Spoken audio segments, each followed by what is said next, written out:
Chapter 9. Then verily the first covenant had also ordinances of divine service, and a worldly sanctuary.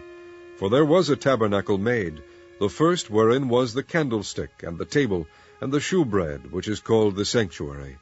And after the second veil the tabernacle which is called the holiest of all, which had the golden censer, and the ark of the covenant overlaid round about with gold, wherein was the golden pot that had manna, and Aaron's rod that budded, and the tables of the covenant, and over it the cherubims of glory shadowing the mercy seat, of which we cannot now speak particularly.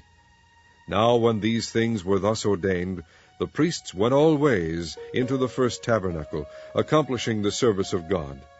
But into the second went the high priest alone, once every year, not without blood, which he offered for himself, and for the errors of the people.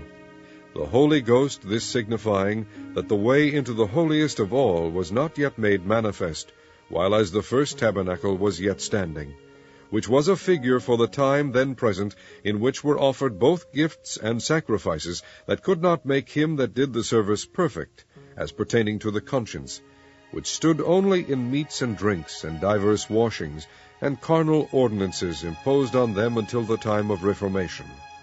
But Christ, being come an high priest of good things to come, by a greater and more perfect tabernacle, not made with hands, that is to say, not of this building, neither by the blood of goats and calves, but by his own blood he entered in once into the holy place, having obtained eternal redemption for us. For if the blood of bulls and of goats, and the ashes of an heifer sprinkling the unclean, sanctifieth to the purifying of the flesh, how much more shall the blood of Christ, who through the eternal Spirit offered himself without spot to God, purge your conscience from dead works to serve the living God?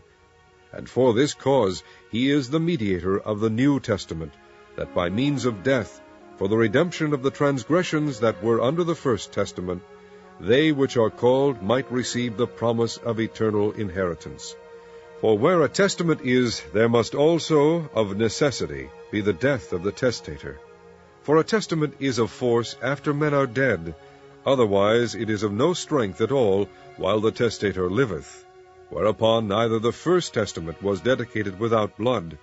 For when Moses had spoken every precept to all the people according to the law, he took the blood of calves and of goats with water, and scarlet wool, and hyssop, and sprinkled both the book and all the people, saying, This is the blood of the testament which God hath enjoined unto you. Moreover he sprinkled with blood both the tabernacle and all the vessels of the ministry. And almost all things are by the law purged with blood, and without shedding of blood is no remission. It was therefore necessary that the patterns of things in the heavens should be purified with these, but the heavenly things themselves with better sacrifices than these. For Christ is not entered into the holy places made with hands, which are the figures of the true, but into heaven itself, now to appear in the presence of God for us. Nor yet that he should offer himself often, as the high priest entereth into the holy place every year with blood of others. For then must he often have suffered since the foundation of the world. But now once in the end of the world hath he appeared to put away sin by the sacrifice of himself. And as it is appointed unto men once to die, but after this the judgment, so Christ was once offered to bear the sins of many, and unto them that look for him shall he appear the second time without sin unto salvation.